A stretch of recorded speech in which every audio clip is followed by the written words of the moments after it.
ఇలా చికెన్ తీసుకొని ఈ చికెన్ని బ్రెస్ట్ మీట్ ఇంతవరకు ఉంటుంది, సగమే తీసుకున్నాను. దీన్ని మనం లైట్గా కట్ చేసుకొని దీన్ని బ్రెస్ట్ని ఓపెన్ చేస్తాం. ఇది నార్మల్ టెక్నిక్. మేము ఏదైనా స్టఫింగ్ చేయాలి అంటే చికెన్ బ్రెస్ట్ లావుగా ఉంటుంది, అంత లావుగా ఉంటే మనకి స్టఫింగ్ చేయడానికి కుదరదు. సో దాన్ని ఫస్ట్ సగంగా కట్ చేసి తర్వాత మీట్ హ్యామర్ అంటారు. హోటల్లో మేము రకరకాల మీట్స్ పైన చికెన్ బ్రెస్ట్ అనే కాదు, స్టేక్స్, మటను, ఏమన్నా టఫ్గా ఉన్న మీట్స్ని కూడా ఇది టెండరైజర్ లాగా పనిచేస్తుంది. ఇది చిరక్కుండా దీన్ని ఇలా కొట్టాలి. చూడండి, ఇంకొకటి మీట్ సాఫ్ట్ అవ్వడం వల్ల దీన్ని రోల్ చేయడం కూడా చాలా ఈజీగా ఉంటుంది. ఇప్పుడు మరో పక్కకు తిప్పేసి చూడండి, ఇప్పుడు మీట్ అంతా సాఫ్ట్ అయింది. ఇంకొకటి ఏంటంటే దీన్ని అతుకులు బెతుకులు చేయడానికి కూడా ఇది బాగా పనిచేస్తుంది. ఇప్పుడు ఇక్కడ చిన్న బొక్క ఉంది, ఆ బొక్కని ఇట్లా చిన్న ముక్కలు తీసుకొని మనము ఎక్కడన్నా ఇలా కూడా యాడ్ చేయొచ్చు. ఇంకొకటి ఏంటంటే చికెన్ మిన్సు కీమా లాగా తయారు చేసి కూడా దీనిపైన స్ప్రెడ్ చేయొచ్చు. సో దీనికి ఎక్కడ ఏమి అతుకులు వెతుకులు లేకుండా పర్ఫెక్ట్. అయితే ఇప్పుడు దీన్ని మనం రోల్ చేయాలి అంటే మనకి ఇది అంత ఈజీగా మనకి చేయలేం కాబట్టి ఒక క్లీన్ ర్యాప్, ఇలా ప్లాస్టిక్ పేపర్ లాంటిది మనం తీసుకొని, క్లీన్ ర్యాప్ అంటాము. ఇది మనం హోటల్లో మనకి ట్రేలల్లో వాటిలలో ఫుడ్ పెట్టి మనకు ప్యాక్ చేయడానికి ఈజీగా ఉంటుంది. సో దీనిపైకి దీన్ని అమర్చేసుకుంటాను. ఇప్పుడు నేను ఏ మసాలా ఏది కావాలన్నా దీనిపైన స్ప్రెడ్ చేసేసి తర్వాత దీన్ని ఈ విధంగా రోల్ చేసుకోవచ్చు. ఇప్పుడు దీని లోపల స్టఫ్ చేయడం కోసము నేను ఈ చీజ్ దీంతో మిశ్రమం తయారు చేసి దాని లోపల స్టఫింగ్ చేసుకోవడానికి వాడుకుందాం. ఇది చీజ్ మనకి మార్కెట్లో దొరికే ఏదైనా, మీరు మాస్కోపోయిన చీజ్ వాడుకోవచ్చు, లేకపోతే మనకి మార్కెట్లో దొరికే ఏ చీజ్ అయినా వాడుకోవచ్చు. కానీ చూడండి, దానిపైన చీజ్ అని రాసి ఉండాలి, మిల్క్ చీజ్ అని కూడా ఉండాలి, అంటే పాలతో తయారు చేసిన చీజ్. ఈ కాలంలో ఈ ప్రాసెస్డ్ ఫుడ్స్ అయిపోయేసరికి మనకి రకరకాల హైడ్రోజనేటెడ్ ఫ్యాట్స్ తోటి కూడా చీజ్ అని తయారు చేసేస్తున్నారు. సో దీంతో పాటు దీంట్లో సన్నగా తరిగిన వెల్లుల్లి, సన్నగా తరిగిన అల్లము, ఇందులో సన్నగా తరిగిన పచ్చిమిరపకాయ, మనకి పుదీనా, కొత్తిమీర, నిమ్మకాయ జ్యూసు,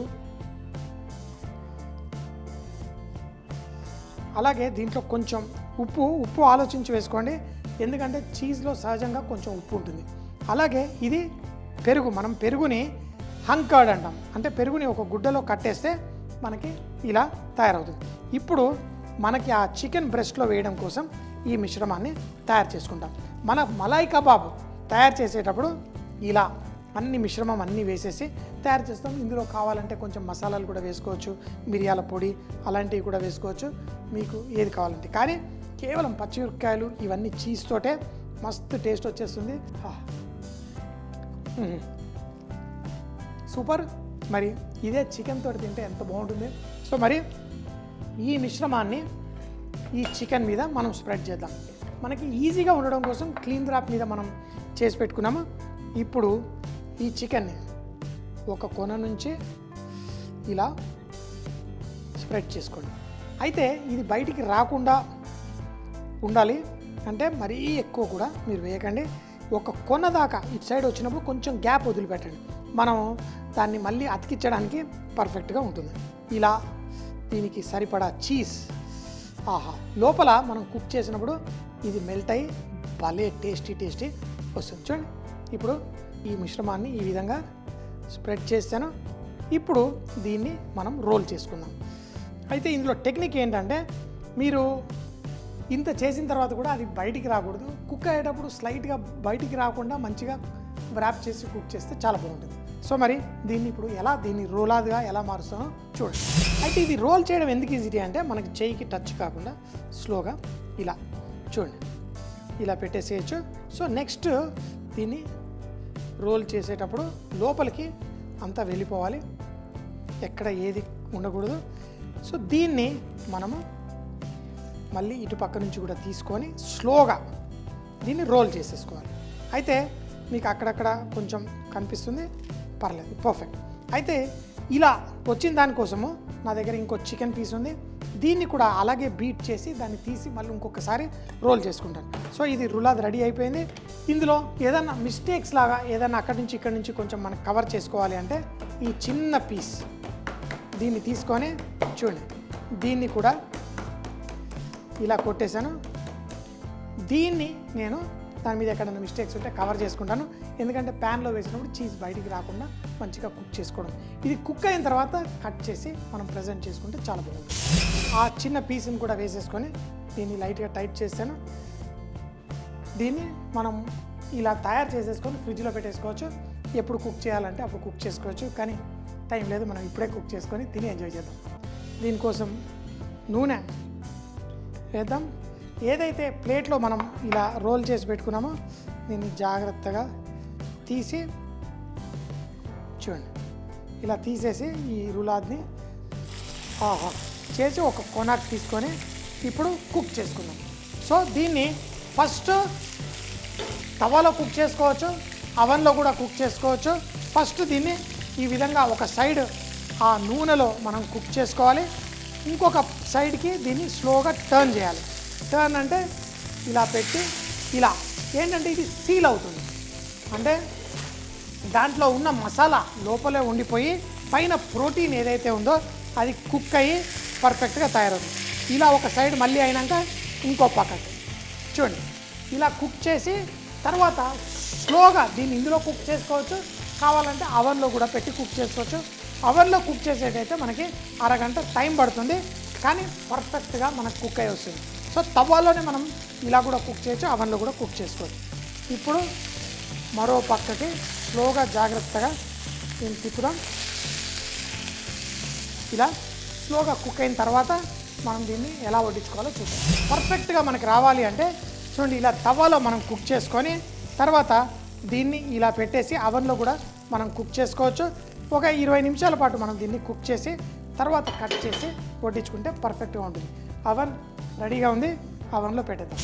మలాయ్ కబాబ్ని తవాలో కుక్ చేశాను, కొంచెం అవన్లో కూడా ఈజీగా కుక్ అయిపోతుందని పెట్టాను. కానీ గుర్తుంచుకోండి, ఈ చికెన్ని నేను ఫస్ట్ బ్రైన్ చేశాను. బ్రైన్ అంటే ఏంటి, ఉప్పు నీళ్ళలో చికెన్ బ్రెస్ట్ని నానబెట్టాను, తర్వాత తీసి టెండరైజింగ్కి హ్యామర్ పెట్టి సన్నగా కట్ చేశాను, అంటే కీమా లాగా. కీమా ఎంత ఈజీగా కుక్ అవుతుంది, కానీ ఇందులో రోల్ చేశాను, అంటే హీట్ కూడా లోపల దాకా వెళ్ళడానికి ఈజీగా ఉంటుంది. ఇంత చేసిన ఇది మనకి కొంచెం సేపు రెస్ట్ ఇస్తే బాగుంటుంది. కానీ చూడండి, ఇప్పుడు దీంట్లో ఉన్న జ్యూసెస్ కూడా మనం దీనిపైన వేద్దాం తర్వాత. అయితే లోపల స్టఫింగ్, మన మలాయి స్టఫింగ్ అంతా దీని లోపల ఉంది. సో దీన్ని ఇలా తీసుకొని కట్ చేసేటప్పుడు వేడిగా ఉంటుంది కదా, దీన్ని జాగ్రత్తగా చూడండి ఎంత సాఫ్ట్గా కట్ అయిపోతుంది, అంటే మలాయిలా సాఫ్ట్గా కట్ అవుతుంది. చాలా డెలికేట్గా ఉంటుంది. ఈ టైంలో ముక్క విరగకుండా జాగ్రత్తగా కట్ చేసుకోవాలి. ఇప్పుడు దీన్ని జాగ్రత్తగా పుష్ చేసి చూడండి ఎంత బాగుందో పీస్. ఒక పీస్ కూడా మనకి ఇలా లోపల ఎలా ఉందో మనకు కనిపిస్తుంది. ఈ ట్రేలో కూడా కొంచెం ఆ జ్యూసెస్ ఉన్నాయి, ఆ జ్యూసెస్ కూడా ఏది వేస్ట్ అవ్వలేదు, ఎందుకంటే ఈ చికెన్లో నుంచి వచ్చిన జ్యూసెస్ అవి. Chicken Malay kebab ready. మన సాస్ మింట్ సాసు, మనం ఆ మిగిలిపోయిన యోగర్ట్ లేకపోతే చీజు మైనస్ కూడా వేసి చేసుకుంటారు. చికెన్ మలాయ్ కబాబ్ చూపించిన విధంగా చికెన్ బ్రెస్ట్ తీసుకొని హ్యామర్ తోటి చక్కగా బీట్ చేయాలి. దీంట్లో మసాలా మనం తయారు చేయడానికి చీజ్, వెల్లుల్లి, అల్లం, పచ్చిమిరపకాయలు, పుదీనా, కొత్తిమీర అన్ని ఫైన్గా చాప్ చేసినవి చీజ్తో పాటు కలిపి లెమన్ జ్యూస్, ఉప్పు, అలాగే హంగ్ కర్డ్ కూడా వేసి ఆ మిశ్రమాన్ని తయారు చేసుకోవాలి. ఏదైతే చికెన్ బ్రెస్ట్ మనం బీట్ చేసి రెడీగా ఉంచుకున్నామో దానిపైన చూపించిన విధంగా స్ప్రెడ్ చేసి ఒక రోల్లా తయారు చేసి లీక్ అవ్వకుండా తయారు చేసుకోవాలి. ఓ తవాలో నూనె వేసి ఈ చికెన్ ముక్కల్ని అన్ని సైడ్లు చూపించిన విధంగా లైట్గా కుక్ చేసుకోవాలి. తర్వాత ఓవెన్లో ఒక 20 నిమిషాల పాటు దాన్ని కుక్ చేసుకోవాలి. వేడివేడిగా దాన్ని రోల్స్ కట్ చేసి మింట్ సాస్తో వడ్డించుకుంటే చాలా టేస్టీగా ఉంటుంది. మలాయిగా ఉన్న ఈ చికెన్ కబాబ్ తింటే నోట్లో కరిగిపోతూ భలే టేస్టీగా ఉంటుంది.